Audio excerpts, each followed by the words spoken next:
हम से गए थे जी रमज़ान। आज मैं बना रही हूँ आलू बैंगन। नहीं, इसमें मैंने ऐड कर दिया है 1 गिलास पानी और इसको अब हम स्टीम लगा दें। अस्सलाम वालेकुम, कैसे हैं आप सब? ठीक है, अल्लाह ताला आप सबको खुश रखे, आबाद रखे। इसी दुआ के साथ आज के ब्लॉग का आगाज़ करते हैं। और आज का ब्लॉग मैं आप लोगों से स्टार्ट कर रही हूँ। सुबह का टाइम था, माशाल्लाह बहुत अच्छी सुबह थी, धूप काफ़ी अच्छी थी।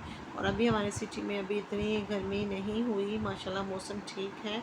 और सुबह का टाइम था और ये मैं बाहर आई हुई थी, आप लोगों को दिखा रही थी मौसम के हालात। उसके बाद जी नाश्ते में मैंने आज किए थे एग फ्राई किए थे, साथ ब्रेड थी। और इस वक्त बच्चे स्कूल चले गए हुए थे और मैं आराम से बैठ के नाश्ता कर रही थी।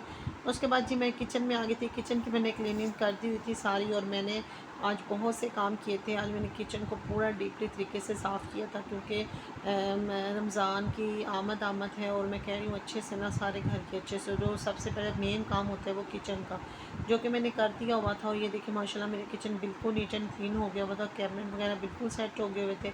उसके बाद जी मानूर बना रही थी मैगी, और मानूर को तो मैगी बहुत ही पसंद है। उसके बाद ये इसके पास ये गिलास था, इसको कहीं से गिफ्ट आया था। उसके बाद इसमें जब पानी ऐड डालते हैं तो लाइट जलती हैं। दोपहर के खाने में मैंने बनाए थे आलू बैंगन, माशाल्लाह बहुत ही मज़ेदार बने थे। ये देखिए माशाल्लाह बहुत ही अच्छे बने थे आलू बैंगन। उसके बाद मैं जी बना रही थी रोटियाँ। तो आटा मैंने गूँध दिया हुआ था और साथ ही मैं बना रही थी रोटी। और क्योंकि मुझे अपने हस्बैंड को भी खाना भेजना होता है, और उसके बाद जी बच्चों को भी खाना, स्कूल के आने से पहले बच्चों के लिए खाना रेडी होता है। तो ये माशाल्लाह मेरी रोटी तैयार हो रही थी।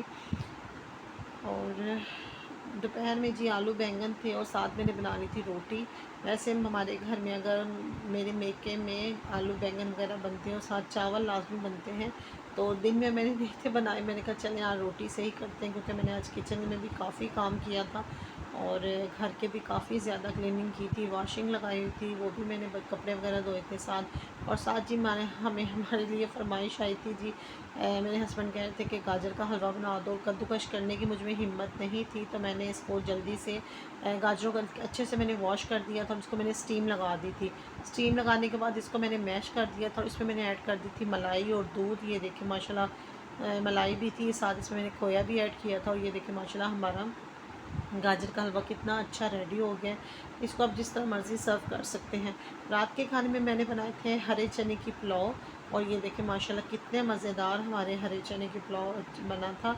और ये जिसमें थोड़ा सा मैंने पानी रह गया था, इसको मैंने करना था दम लगाना था। इसके ऊपर मैंने धनिया ऐड कर दिया था और इसको मैंने कवर कर दिया था, दम लगा दिया था। तो ये दम लगाने के बाद जी मैंने बनाया था रायता। रायते में मैंने खीरा वगैरह ऐड किया था, और चावलों के साथ तो रायता बहुत अच्छा लगता है। और ये जी माशाल्लाह हमारे चावलों को दम हो चुका है, चावल हमारे रेडी हो चुके हैं। हरे चने की पुलाव किस किस को पसंद है तो मुझे लाजमी बताइएगा। और ये बच्चों को मैं डाल के अब दे रही थी, क्योंकि बच्चों को लगी हुई थी भूख, उनको मैं दे रही थी। और आज का ब्लॉग मेरा यहीं तक था। और किस किस को हरे चने की पुलाव पसंद है मुझे लाजमी बताइएगा। ओके जी, अल्लाह हाफिज़।